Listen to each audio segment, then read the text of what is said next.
Hi everyone, Mrs. Ezzy back here again, and today we are going to go over some really simple ways to add texture to your artwork. So we already watched the video and saw all those different examples, so I'm just going to break them down a little bit more for you and show you some easy ways to add texture for your art.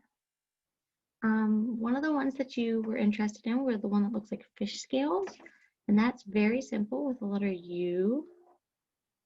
And then you just repeat that letter U. And if you go towards the middle of that fish, and you keep repeating it, and fill the area that you're interested in.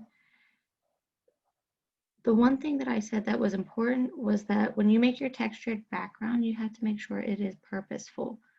So I don't want to see any kind of scribble scrabble. I want to see a purposeful like texture. You can make texture with circles. Just keep adding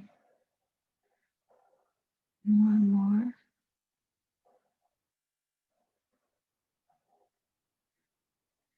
And I'm filling all of the space. Another cool one with the curved line. It's kind of like those U's you did. Maybe like that.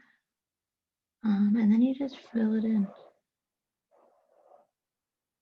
You follow the same curve that you made originally. That's a cool way to make texture. Little rainbows. Like I said, there's no right or wrong way to make your textured background.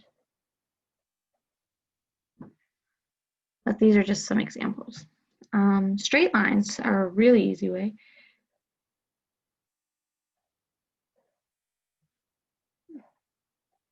You can go in different directions and just fill up the space. But you want it to look like it feels like something. That's the implied texture.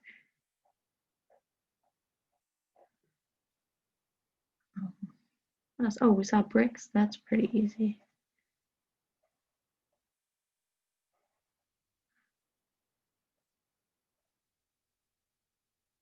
Horizontal lines and then vertical lines.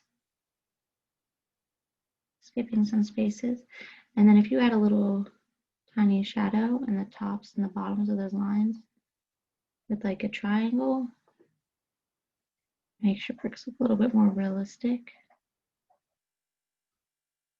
Or like we saw that stippling, those dots, you can add all of these different kinds of textures to your backgrounds. And then maybe even some just like wavy lines.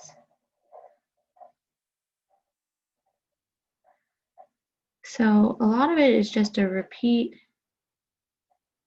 to make a cool background for your texture. Now the one thing I don't want to see you do, and I see a lot towards the end when students are trying to rush to finish up, it's what I call the scribble scrabble texture. We're gonna try to avoid that, even though it looks cool. Maybe you want to do it in a few small, tiny areas, but that isn't very purposeful, and it usually ends up just looking very messy. I'd like you to have a more purposeful texture background, so it's up to you. But there's a ton of different ways you can do it. You have all of those different examples on your paper, so enjoy it and make some texture today.